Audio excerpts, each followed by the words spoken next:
आज मलाई सरकारसँग चित्त बुझेन, मलाई आन्दोलन गर्नु पर्यो, ढुङ्गामुढा गर्नु पर्यो, अनि मलाई अग्रपन्थीमा उभिने आन्दोलनकारीहरू चाहियो।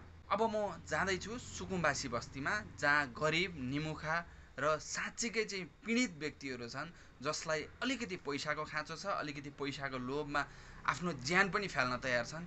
ती व्यक्तिलाई आज म मेरो आन्दोलनको अग्रपन्थीमा राख्नका लागि त्यही पीडित व्यक्तिहरूलाई, त्यही दुखी व्यक्तिहरूलाई ल्याउँदैछु। अनि मलाई चुनाव आयो, अब मलाई भोट चाहियो।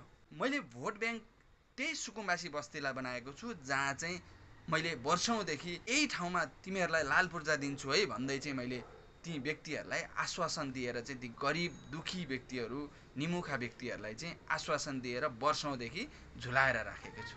किनकि म पुराना दलको नेता हुँ। ती व्यक्तिहरूलाई, ती गरिब दुखी असली रूपमा चाहिँ सुकुम्बासीहरूलाई, निमुखा व्यक्तिहरूलाई वर्षौँदेखि लाल पूर्जाको नाममा खोलाको किनारमा बस्न बाध्य बनाएर, अनि त्यही खोलामा बगेको ढलको बास्ना सुँगाउँदै, अनि बर्खामा बाढीले बगाउने पीर र बेथा बोक्दै चाहिँ बस्न बाध्य बनाउने ती पुराना दलका नेताहरूलाई आज अफसोस भइरह होला। सायद हिजोको दिनमा हामीले नै यो व्यवस्थापन गर्न सकेका भएदेखि केही मात्रामा भए पनि हाम्रा भोट ब्याङ्क बच्थे होला।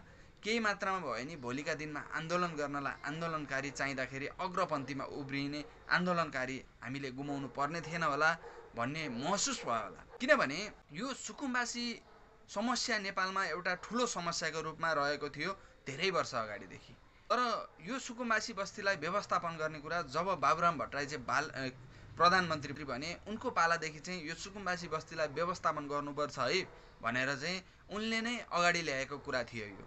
जबकि त्यति बेला बालेन शाह बच्चै थिए होला। अनि आज बालेन शाह मेयर बन्दा पनि सुकुम्बासी बस्ती हटाउन नखोजेका होइनन्, तर यही पुराना दलका यी नेताहरूले गर्दाखेरि विरोध गरेर, त्यही हुकुमबासीहरूले विरोध गरेर चाहिँ असली सुकुम्बासीलाई पनि उचालेर चाहिँ व्यवस्थापन गर्नबाट रोक लगाइयो।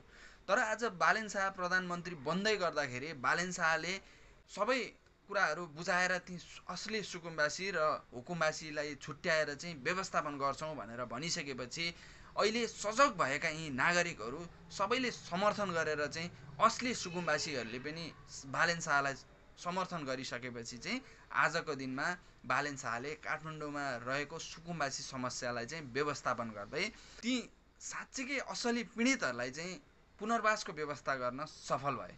देशको प्रधानमन्त्री भनेको देशको अभिभावक हो, त्यो पनि जनताले चुनेर पठाएको व्यक्तित्व प्रधानमन्त्री बनिरहँदाखेरि आजको दिनमा बालेन शाहले गरेका काम के जनता विरोधी होला त? पक्कै पनि होइन। जनतालाई, यति गरिब दुखी जनतालाई